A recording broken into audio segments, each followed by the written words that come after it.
ASEAN Ministerial Meeting on Transnational Crime yang ke-17 diikuti oleh 10 menteri negara ASEAN, 3 mitra dialog dan observer dari Timor Leste.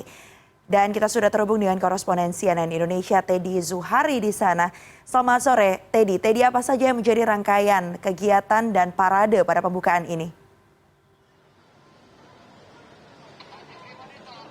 Selamat sore Mayfri, betul sekali bahwa dari seluruh rangkaian yang kami tinjau dari kegiatan Asian Ministerial Meeting on Transnational Crime ke-17 yang digelar di Kota Labuan Bajo, Nusa Tenggara Timur. Ini bahwa memang kalau dilihat dari jadwal susunan acara ini dilakukan atau digelar selama 4 hari sejak tanggal 20 hingga tanggal 23 Agustus 2023 mendatang. Namun kalau berbicara mengenai fokus pendalaman pembahasan oleh level tingkat Menteri ASEAN ini baru akan terjadi besok, tepatnya Senin hingga pada Rabu 23 Agustus nanti. Namun hari ini rangkaian acara ini secara resmi sebenarnya sudah mulai dibuka, Mayfri.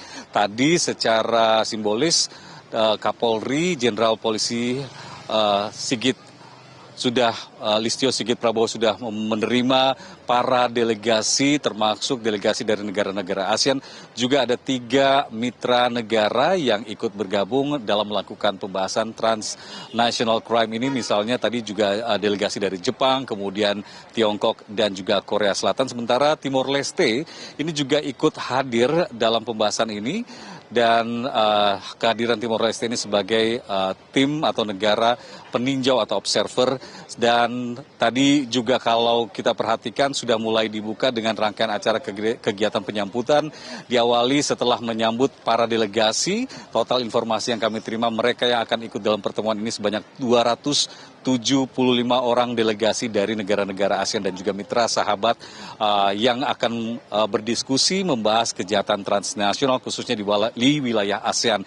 Tadi dibuka dengan parade, kemudian juga dihibur dengan atraksi dari Akademi Polisi Taruna dan juga tadi ada pagelaran budaya masyarakat setempat dari seni budaya yang ada di Nusa Tenggara Timur. Namun kalau berbicara mengenai hal-hal yang dibahas, seperti yang saya sudah sampaikan tadi Mayfri, bahwa pembahasan level tingkat menteri baru akan terjadi besok hari Senin, Selasa dan Rabu. Namun 1 hari sebelumnya atau tepatnya hari ini di hari Minggu, ini sudah mulai dilakukan pertemuan tingkat senior official meeting atau SOM yang juga akan membahas seputar kejahatan transnasional di wilayah ASEAN ini yang memang diwakili oleh pihak pejabat tinggi kepolisian dari negara-negara ASEAN. Sementara tadi kami sempat mendapatkan tanggapan dari pernyataan dari Kadifhub Interpolri, Irjen Polisi Krisnamurti yang mengatakan ada beberapa poin yang dibahas pada hari ini, misalkan saja pendahuluan meeting tingkat level pejabat kepolisian negara ASEAN. Nanti pertemuan hari ini akan disambung dengan rujukan-rujukan dari pembahasan hari ini ke tingkat level menteri. Tadi memang dibahas bahwa mereka akan mengadopsi ulang usulan-usulan dari delegasi seperti masalah terorisme, kemudian tindak pidana perdagangan orang, senjata ilegal, dan juga nantinya akan ada Labuan Bajo Declaration yang isinya akan menguatkan kerjasama antar negara-negara ASEAN sampai ke titik penegakan hukum di lapangan, juga antar negara untuk mengatasi masalah yurisdiksi sistem hukum dan juga politik.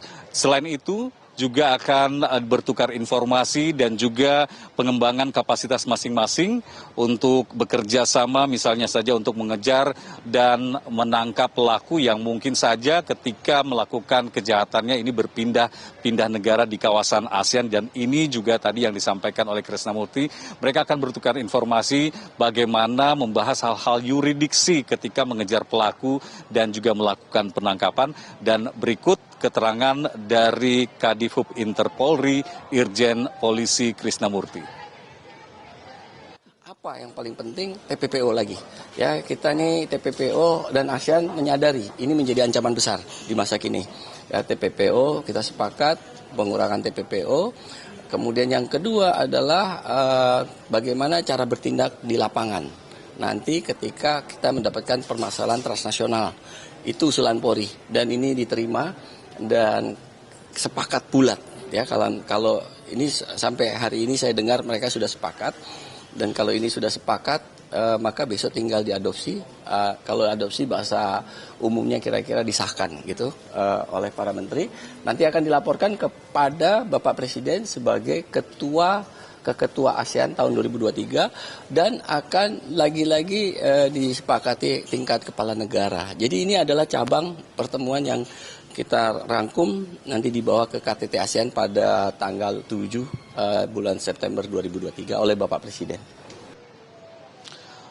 Ya, Mbak Evri, dari pertemuan ini sebenarnya punya mandat untuk memfasilitasi dan juga untuk mendorong kerjasama dan koordinasi di antara negara-negara ASEAN dalam rangka memberantas isu-isu kejahatan transnasional, baik yang sudah ada maupun yang baru muncul.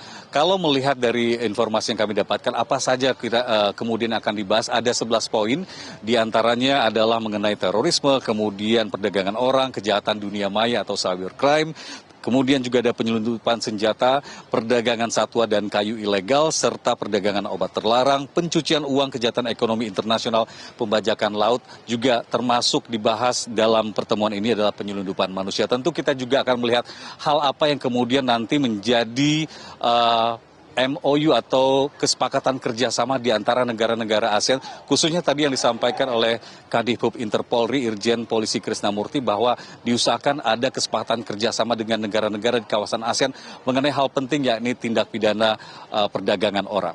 Mayfri. Baik, itu tadi laporan selengkapnya dari AAMTC ya, yang digelar untuk ke-17 kalinya, dan saat ini baru saja kita dengarkan bersama laporan dari koresponden CNN Indonesia, Teddy Zuhari yang melaporkan langsung dari Labuan Bajo, Nusa Tenggara Timur. Terima kasih atas laporan Anda, selamat kembali melanjutkan tugas.